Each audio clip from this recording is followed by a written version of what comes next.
한참 바다 낚시에 빠져서 무지하게 돌아다닌 적이 있어.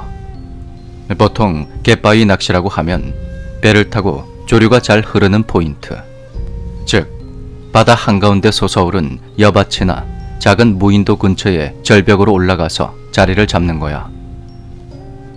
선장은 좋은 포인트들을 잘 기억해 뒀다가 그곳에 사람들을 내려주고 하루가 지나서 다시 태우러 오는 거지.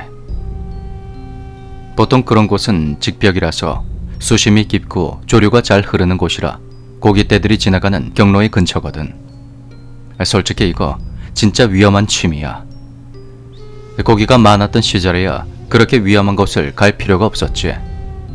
하지만 고기가 많이 줄어드니 점점 더 멀리, 더 위험한 곳까지 쫓아가는 거야. 어떤 포인트는 밀물 들어오면 물에 잠겨버리는 곳도 있다더군. 만약에 태워다 준 배가 제때 안 들어오면 바로 꼬르륵이지 뭐. 게다가 갑자기 너울 파도라도 한번 오면 쓸려나가기 십상이라 어떤 사람은 바위에 안전로프를 매서 허리에 걸고 하기까지 하는 거야. 이렇게 낚시꾼들은 위험은 아랑곳하지 않고 좀 더 크고 잘생긴 녀석을 낚기 위해 점점 더 험한 곳을 개척하고자 하지. 바로 그날 난 완도 쪽에 잘 아는 낚시점에 짐을 바리바리 싸들고 찾아갔어. 잘생긴 감성돔 한 마리를 잡아보겠다고 말이야. 미끼도 챙기고 이런저런 얘기도 하면서 내가 갈 포인트를 고르고 있는데 낚시점에 있는 뒷방에 인기척이 나는 거야. 어디 아픈 것처럼 끙끙거리는 소리가 나더라고. 배 기다리는 동안 할 일이 없던 나는 궁금해서 캐물어봤지. 장박 전문으로 다니는 50줄 들어선 아저씨였는데 나도 한두어 번 만나서 소주 한 잔 정도는 했던 아저씨였어. 근데 왜 낚시점 뒷방에서 끙끙거리고 있는지 이상해서 들어가 봤지. 그때 난 30도 안 된 초짜 낚시꾼이었고 그 사람은 극강 레벨의 고수였지. 그런데 그 아저씨가 뭔가에 시달린 듯 두 눈이 쑥 꺼지고 정신은 반쯤 나간 것 같았어. 난 술판을 좀 심하게 버렸나 싶어서 어디 아프시냐고 물었지.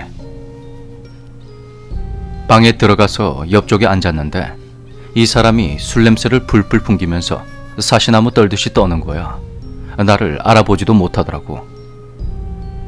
난 방을 나와서 주인한테 물어봤어. 아프면 병원부터 가야지 왜 남 장사하는 집에서 저러고 있냐고 말이야. 그런데 일주일째 저러고 있다는 거야. 자주 가던 포인트에서 2주일 정도 있었는데 지난 월요일 아침에 물 가져다 주려 갔더니 미친 사람 꼴을 해서 텐트고 뭐고 다 내팽개치고 배에 타더라는 거지. 그래서 태우고 나왔는데 벌벌 떨면서 방에 처박혀 술만 퍼마시면서 집에 갈 생각을 안 한다는 거야. 이유가 뭔지 너무 궁금했지만 난 조금 있다가 배 타고 나가야 되는 상황이라 포구 쪽으로 나갔어. 근데 가는 날이 장날이라고 해경이 낚싯배 단속을 하는데 하필이면 내가 탈 배가 걸린 거야. 타고 나갈 배도 없고 나 말고도 허탕친 낚시꾼들은 다들 시바시바 거리면서 담배만 피워댔지. 낚시점 주인은 선장한테 욕을 하면서 싸우고 난리도 아니었어. 결국 포기하고 갈 사람들은 가고 난 어차피 가봐야 딱히 할 일도 없었으니 술 한잔 먹고 자고 가야겠다 싶어서 가게로 돌아왔어. 평소 안면이 있던 40대 아저씨와 같이 가게로 돌아오면서 술과 안주거리를 사가지고 왔어. 그렇게 가게에서 판을 벌리려는데 아까 그 수상한 장박꾼이 슬그머니 나와서 옆에 앉더군. 여전히 술 냄새를 풀풀 풍기긴 했지만 아까보다는 정신이 한결 돌아온 것 같더라고. 그래서 이야기가 시작된 거야. 도대체 뭔 일이냐고 물어본 거지. 그러니까 지난 일요일 밤 이 아저씨는 어지간한 초짜 낚시꾼들은 한번 가고 싶어도 짬밥에 밀려 못 들어가는 특급 포인트에 2주 동안이나 자리를 잡았어. 그리고 씨알 좋은 고기들을 싹쓸이하고 있었지. 비록 날씨도 좋지 않고 파도도 높아서 힘들긴 했지만 물살도 적절하고 하루 종일 입질도 좋아서 두둑하니 고기를 건져놨다더군. 저녁 때가 되니 날씨가 점점 나빠져서 밤낚시는 포기하고 텐트 안에 들어앉아 술을 마시고 있었다는 거야. 그런데 달도 아직 안 뜬 초저녁인데 발 아래 직벽에서 뭔가 이상한 소리가 들렸다는 거야. 아저씨는 상갱이가 지나가나 싶어서 내려다 봤대.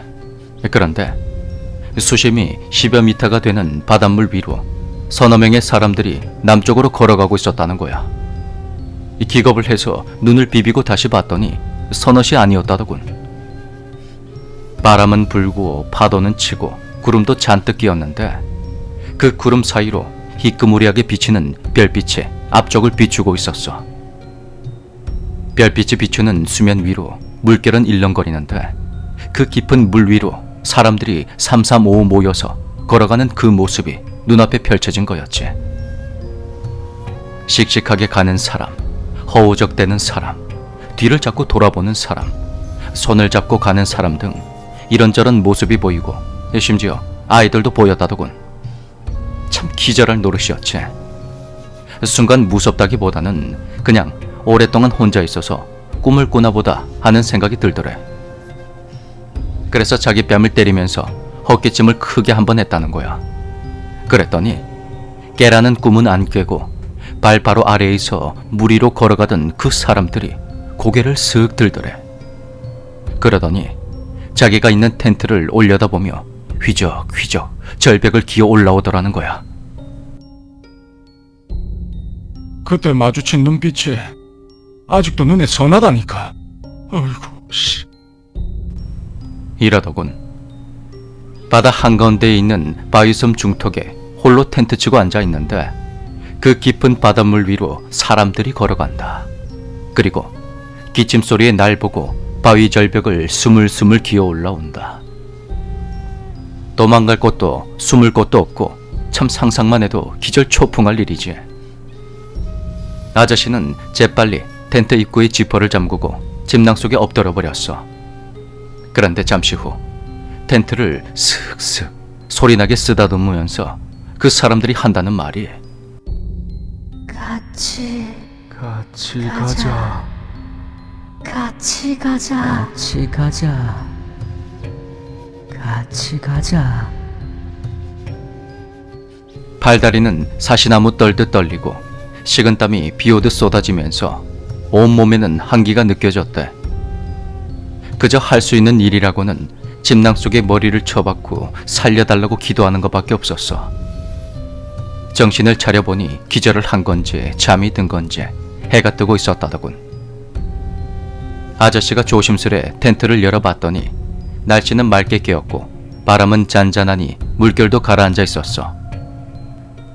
저 멀리 동쪽으로 붉은 해가 솟아오르는 걸 보니 이젠 살았구나 싶었다는 거야. 빨리 짐을 챙겨서 빠져나가야겠다 생각했는데 팔다리에 힘이 하나도 없고 정신을 못 차리겠더래. 그래서 남아있던 소주로 떼병 나발을 불면서 배가 오기만을 기다리다가 장비고 텐트고 다 내팽개치고 무트로 나온 거였지. 나와서도 눈만 감으면 그 소리가 들리는 것 같아서 잠도 못 자고 술만 디립다 퍼마시며 마음을 가라앉히려는데 아직도 그 소리가 들린다는 거야. 얘기를 듣는 동안 어느새 낚시점 주인도 옆에 와 있더라고. 주인이 한다는 말이 자기는 그것도 모르고 이 아저씨를 내려놓고 나서 텐트며 장비를 다 챙겨다 줬는데 영 깨름칙하더라는 거야. 당연하지. 우리도 이 이야기를 헛소리라고 웃어 넘길 수가 없었거든. 왜냐하면 주인하고 나 그리고 같이 있던 또 다른 낚시꾼 모두 이게 무슨 일인지 알고 있었어. 아저씨가 귀신들과 사이좋게 바다 위를 걸어서 어디로 갈 뻔한 그날. 그날이 바로 1993년 10월 10일 일요일이었어. 서해 위도를 출발해 격포로 오던 페리오가 침몰을 해서 292명이 사망한 바로 그날 말이야. 사고 와중에 44명을 구조해낸 사람도 바로 근처에서 낚시하던 낚싯배 선장이었고 생존자들 중 상당수도 낚시꾼이었어. 낚시꾼들 복장을 봐. 구명조끼를 항상 입고 있거든. 억울했던 걸까? 그래서 낚시꾼 한 명이라도 더 데려가려 했던 걸까? 그 사람들은 나무로 걸어서 어디로 가고 있었던 것일까?